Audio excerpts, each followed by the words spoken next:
Hi guys, Rene here and welcome to the workshop. The year 2021 is coming to an end, so it's time for me to present to you the top 5 cycling products that I've used this year, and they helped me step up my game regarding my training and racing. As I'm sure you know, if you've been following what I've been up to, it has been quite successful, so I also contribute a couple of successes to the products that I'm going to explain and show. So let's start with the first and biggest one, probably the most interesting of them all, and it's this one. It's a HED Vanquish RC6 Pro rear wheel. It's not mine, mine are dirty. This is a brand new stock unit. And the reason I want to talk about this is, well, if you've been following me for a while, then you know that I've tried many different kinds of wheels, and for this year I managed to secure a sponsorship from HED, and I also know how you treat sponsored reviews from me and also from other athletes. So I want to make one thing abundantly clear. I don't actually need sponsorships to do what I'm doing, and I don't mean to bring this up in a bragging sort of way.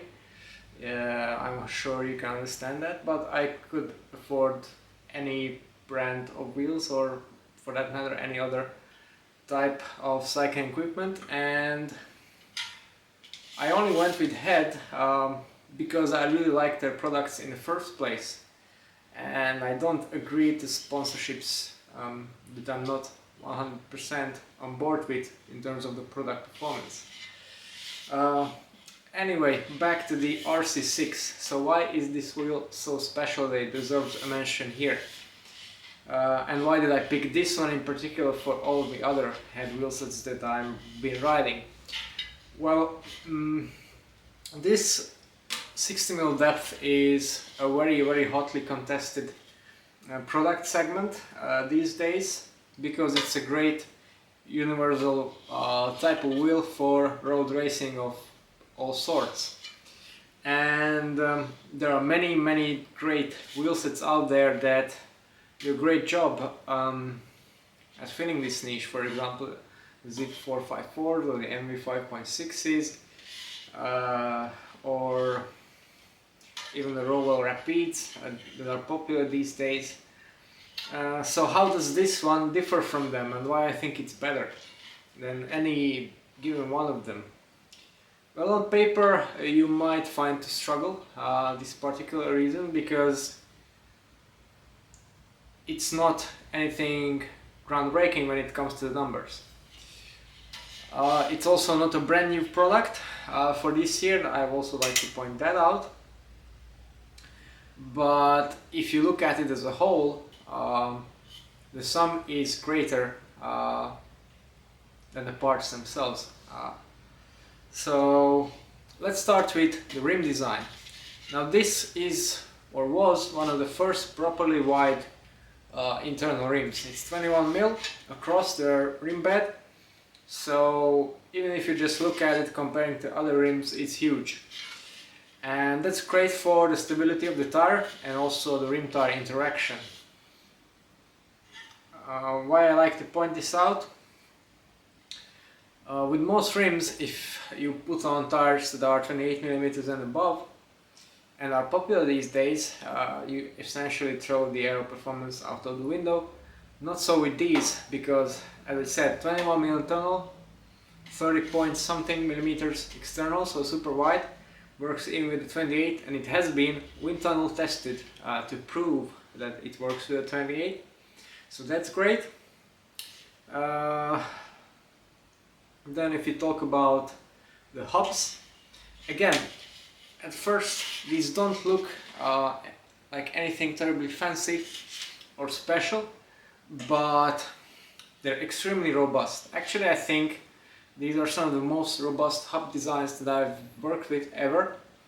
Part of the reason for that is the large 6902 bearings that are a universal fit, so the two bearings in the front wheel, the two main bearings in the rear wheel, and also the free hub bearings are all 6902s, so no undersized little mongrel bearings in there. So that brings up the durability by a huge amount. In fact, despite riding my own set in pretty terrible conditions, I've only had to service them once this year, and I think that says a lot, because most of that riding was outdoors. This year I spent just really fractional amount of indoors, so yeah, that's pretty damn impressive as far as I'm concerned.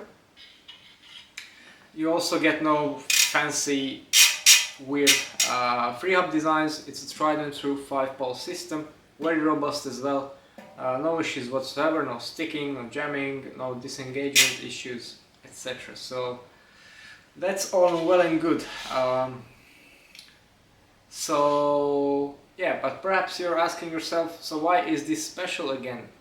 Because these features are all nice, but the real ace in the sleeve of the heads is their crosswind stability. As I said, I've ridden many different types of wheels, particularly at this depth, because it's very popular and often used. And I actually have never come across something like this.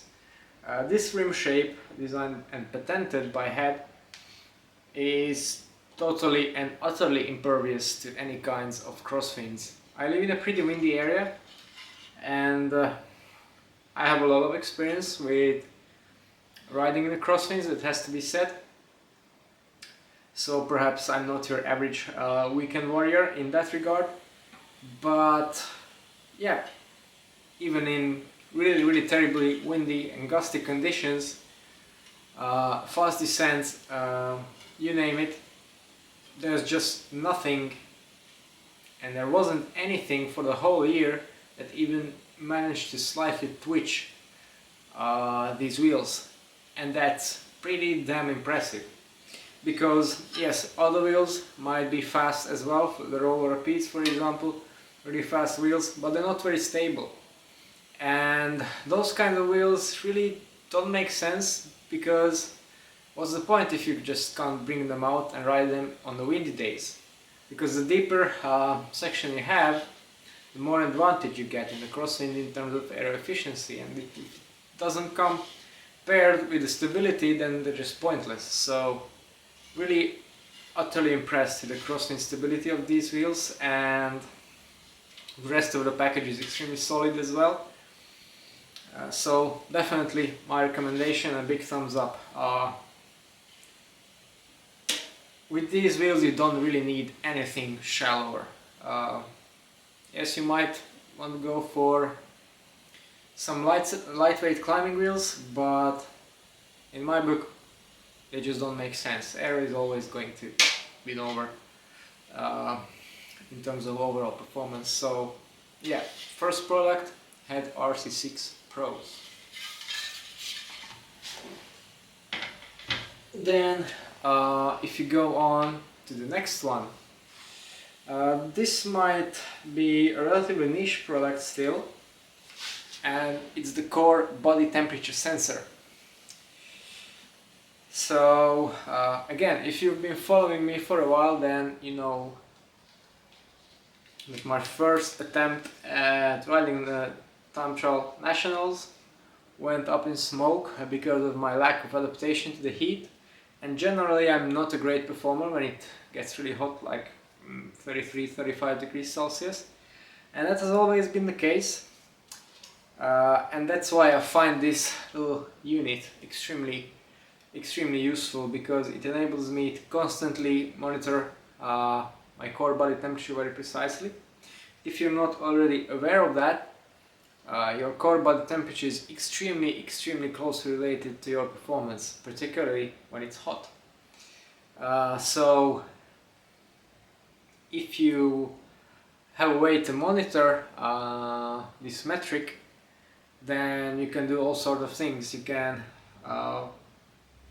do a dedicated cooling strategy which I've done for my long rides in the summer. And I've experimented with ice baths, with cold water, with cooling my drinks, freezing them even, having a water just to cool myself, etc. And it's been extremely helpful. I've also done some heat acclimation sessions when it was 30 degrees outside and I went out in a jacket just to bump up my core. And yeah, the proof of this working is right here on this wall. Unfortunately, I can't show you that with this camera setting, but yeah, very neat.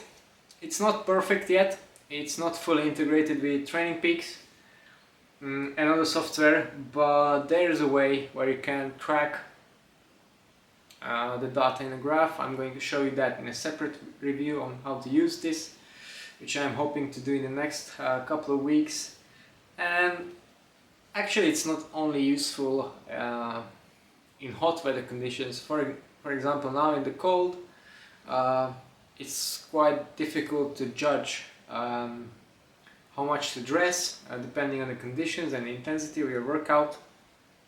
And with this you can see that your core is starting to overheat before you actually get sweaty and cold afterwards. So really highly appreciated. It also isn't terribly expensive considering what it does. I'm sure that once it gets more popular, the price will drop eventually even more when it gets more mainstream use, but most pro teams now use it, pro triathletes use it, I use it, it's great. So if you have trouble in the heat, or if you have to race in the heat, which I do, then highly recommended little unit, you won't regret it. So that's the core body temperature sensor. Okay, next up regarding nutrition. Now, for the past year I've been really careful about my nutrition. Perhaps that's also why I managed to get new power vests and improve my training in general. And one thing that helped me do that is this little thing. Now, a lot of people pay attention to their carb reload, water reload, sodium reload and protein reload after training, and those are all fine and they work.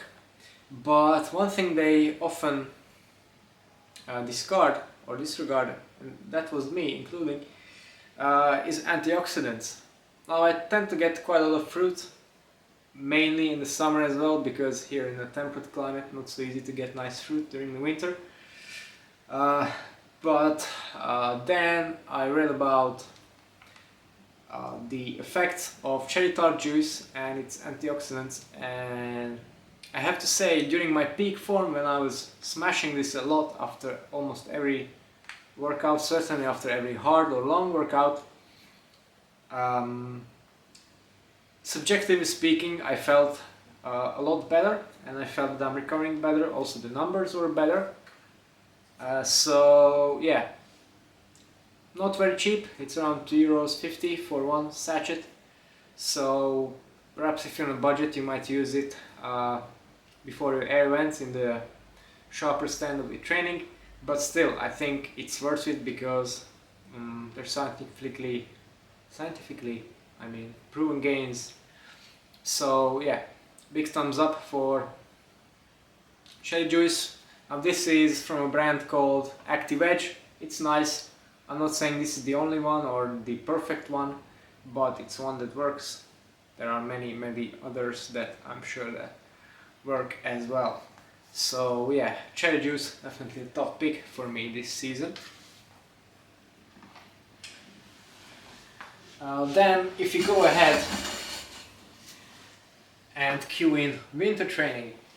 Now in my previous video I was talking about my transition from reverse periodization to standard periodization, and that involved a lot of riding in very trash conditions. And this is the first time actually I've been using mudguards on any bike basically, and until I did, I didn't really realize how useful they were. So these are Crud Roadracer MK3s, There have been tons of questions about this, so I'll link all of the products that I'm talking about here in the description of this video. And the reason why they're so great is that you don't need any dedicated mounting points on your bike. So you can fit them even on the highest end, most airworthy road bike, provided that it does have enough clearance for them. I have them on a road bike here, so that makes it a whole lot easier. And they're actually attached by industrial grade Velcro straps, which are glued to your frame using a strong adhesive. But still, if you want to remove them, you can, of course, relatively easily without taking it off together with your paint, hopefully. So they actually take around a minute and a half to remove or install. So that's great. I've been keeping them mostly on because it was wet for the past 2 or 3 weeks, and they do a great job of deflecting the water from my legs, most importantly because those are the first ones to get wet and cold, but also my back, and it manages to keep the rest of the bike relatively clean as well. So, and they're cheap. They're around 50 euros including postage, so great upgrade if you ask me, and certainly a must-have if you plan to ride in these kinds of conditions. Yes, there may be some sturdier options out there, but for general ease of use and the protection they provide and the universal fit, I think you can't go wrong with these. And now finally, a drivetrain efficiency pick. So, as you know, I've been a great proponent of drivetrain friction, or reducing drivetrain friction, should I say, for the last couple of years. Essentially, I pioneered chain boxing in my country, in my area, so I'm a big fan. Definitely can't see myself ever going back to regular lubes and oils. It just makes me sick to think about that. So yeah, I really can't say anything negative about that, apart from maybe the time-consuming nature of the process. Now, the way I was doing it last year is that I had 2-3 chains for all my bikes, and then I just rotated them and then rewaxed them all at once. And that was perfectly fine. It's a great strategy to do, and certainly saves time. And I was starting to do that at the beginning of this year as well, when these guys started to show up. So they are drip loops designed to supplement or even replace immersive boxing.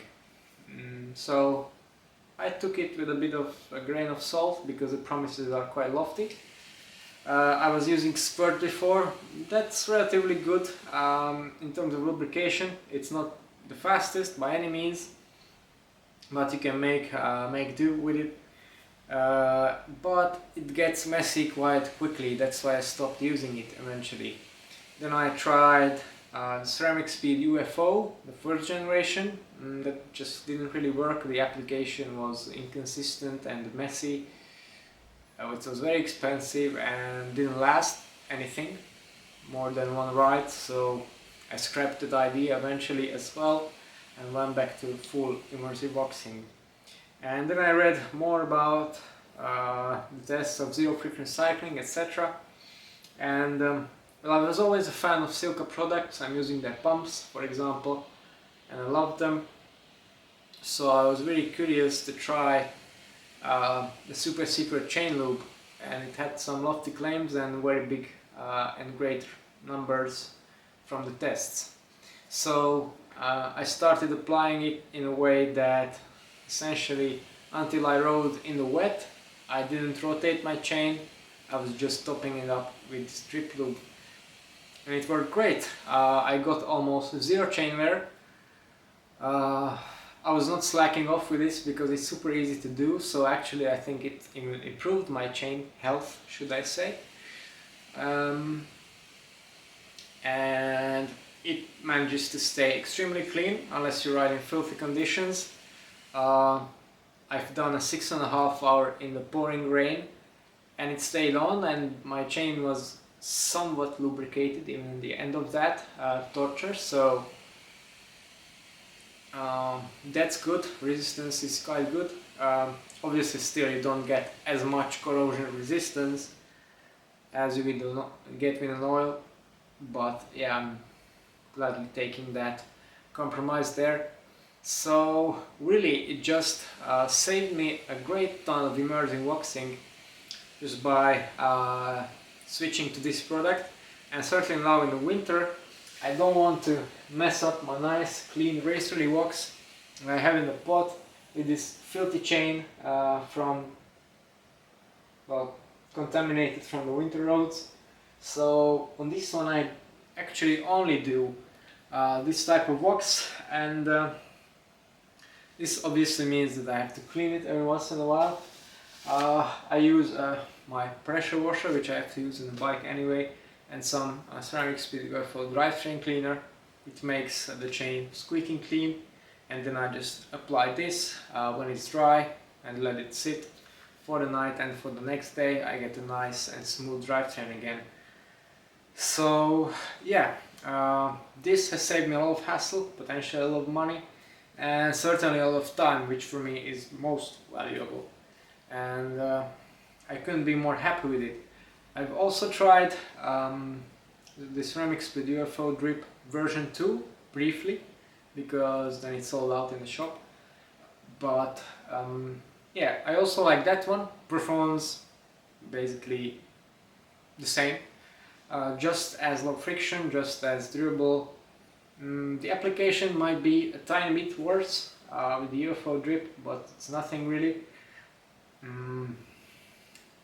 And price wise they were also coming out exactly the same.